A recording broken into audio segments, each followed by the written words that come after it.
जी अगला सवाल जो मेरा है वो अमावस्या और पूर्णिमा पर है।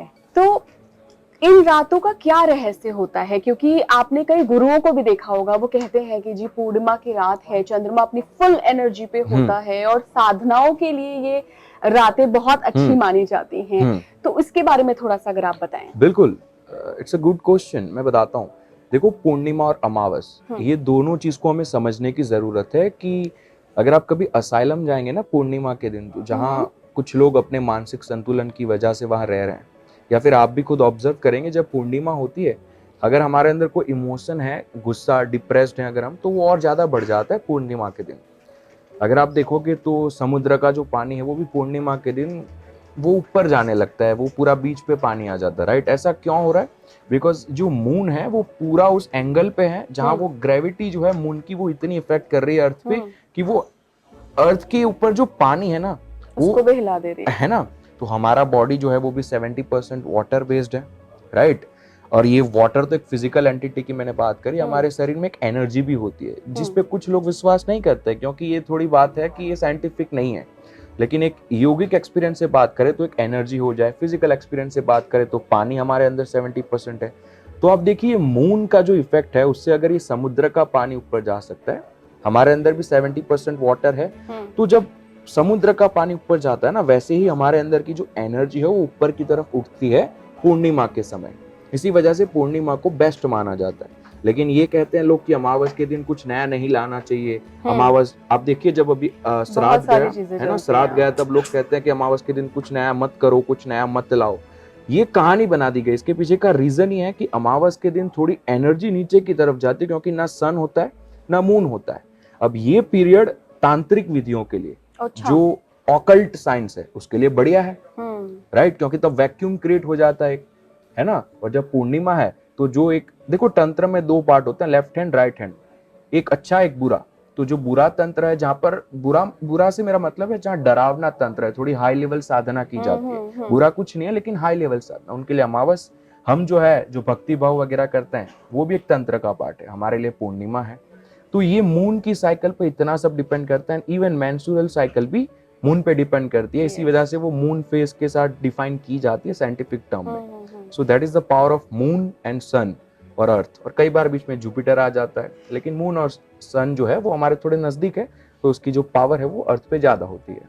अच्छा आपने बताया कि जो तांत्रिक साधनाएँ होती हैं, वो अमावस्या के दिन ही की जाती हैं, जब बिल्कुल घोर अंधेरा होता है। हाँ। तो तांत्रिक आपने कहा कि ज़रूरी नहीं है कि वो नेगेटिव वे में की जाए, वो बहुत हाई लेवल साधनाएँ होती हैं। तो फिर वो अमावस्या के दिन ही क्यों की जाती हैं? वो ओके। वैक्यूम कौन-सा क्रिएट होता है? ओके। क्या होता है उस दिन? देखो, अब इस चीज को समझने के लिए सबको ये पता होना चाहिए कि हमारे शरीर में भी नाड़ियां होती है। एक हुँ, को हुँ। सूर्य नाड़ी कहते हैं, एक को चंद्र नाड़ी कहते हैं। अगर हम अभी हमारी उंगली जो है हमारे नाक के नीचे रखेंगे तो आप देखेंगे किसी एक छेद से ही ज्यादा हवा बाहर आ रही है। वो इस वजह से क्योंकि शायद अगर राइट साइड से ज्यादा आ रही है वो सूर्य नाड़ी है, लेफ्ट साइड से आ रही है तो चंद्र नाड़ी है। बिल्कुल।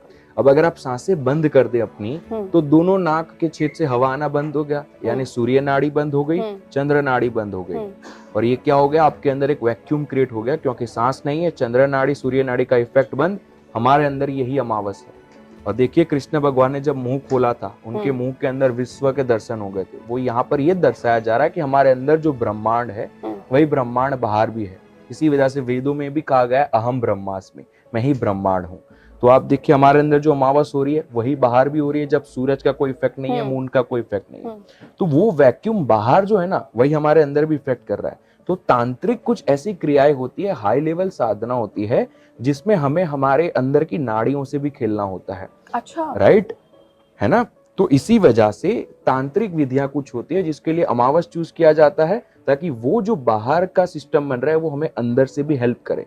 और उस टाइम पे थोड़ी एनर्जी नीचे जाती है, इसको हमारे वेदों में कहा गया है कि शक्ति जो है हुँ, वो अमावस के दिन डिसेंड होती है अर्थ के ऊपर। ओके। राइट? तो हमारे बॉडी के अंदर अर्थ होता है, हमारा एक चक्र मूलाधार जो हमारे जनेंद्रियों के नीचे होता है। रूट तो उस चक्रा। दिन एनर्जी रूट चक्र में जाती है, पूर्णिमा के दिन ऊपर आती है। तो जब रूट चक्र की जरूरत है कुछ क्रियाएं करने के हुँ। लिए, तो उसके लिए अमावस यूज की जाती है। जहां ऊपर के चक्रों की जरूरत है उसके लिए पूर्णिमा यूज की जाती है। अच्छा ज़ील आपने ये सारा जो आपने नॉलेज इतना डीप नॉलेज बता रहे हो आप, ये आपने पढ़ा है, किसी से सीखा है या ओके। प्रैक्टिकल वे में भी कभी किया है आपने? क्या ठीक है। आपने कभी साधनाएँ की हैं?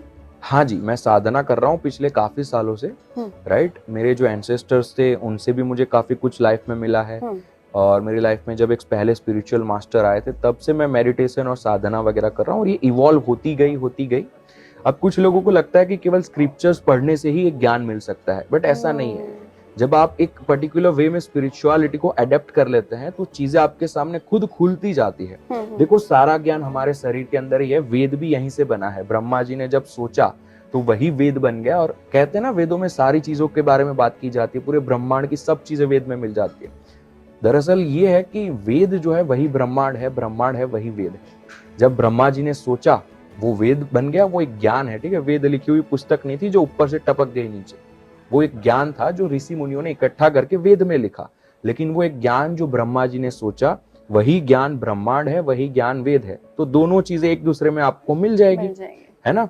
तो अब यहीं पर आप अगर देखेंगे तो ये ब्रह्मा जी का कॉन्सेप्ट हो जाए या कोई भी प्रकार का कॉन्सेप्ट हो जाए, ये धीरे धीरे अगर आप कुछ करेंगे तो धीरे धीरे सोचते सोचते सोचते सोचते आपकी चीजें क्लियर होती जाएगी। हम है ना, हमारे शरीर से बहुत दूर चले गए, हम कहते हैं हमें स्पिरिचुअलिटी अडॉप्ट करनी है। स्पिरिचुअलिटी आपके पास है, आप इससे दूर चले गए हो, यू टर्न लेके आ जाओ, जो एक्स्ट्रा चीजें उसे साफ करते जाओ और आंसर्स खुलते जाएंगे, है ना। हमारे ऋषि मुनियों को ये एस्ट्रोलॉजी के बारे में कैसे पता, ये प्लैनेट्स के बारे में कैसे पता, तब तो नासा इसरो नहीं होते थे। बट अगर कोई भी चीज पे आप डीप मेडिटेट करोगे, चीजें संयमा कहा जाता है, तो उसके आंसर्स खुलते जाएंगे। वैसे ही चीजें मैं करता गया, चीजों का आंसर मिलता गया। मंदिर जा रहा है, वो एनर्जी जो वाइब्रेशन है वो फील होती गई, उसी वाइब्रेशन से चीजें समझ में आने लगती है। तो क्या सबके अनुभव अलग नहीं हो सकते जी? क्या पता आपको अनुभव अलग हो और किसी वेरी और ट्रू। को मैं यही कहता हूँ लोगों को कि आप अपने अनुभव से किसी और के अनुभव को कंपेयर मत करो, या अपने को कोई अनुभव हुआ है उसको देखकर ये मत कहो कि सामने वाले को जो अनुभव हुआ है वो गलत है। स्पिरिचुअलिटी सबके लिए अलग अलग तरीके से अडेप्ट हो जाती है। अगर मैं आपको सेम साधना दूंगा जो मैं कर रहा हूँ, आपके लिए अलग काम करेगी, मेरे लिए अलग काम करेगी। इट डिपेंड्स ऑन कर्मा, वो भी हो सकता है, right. There are certain days, साल में कुछ टाइम होता है जब हमें ऐसी साधना भी करनी पड़ती है जो ब्रह्म मुहूर्त में उठो, थोड़ा ब्रह्मचार्य फॉलो करो, खाने पीने पे थोड़ी रोक टोक रखो और वैसी साधना करो।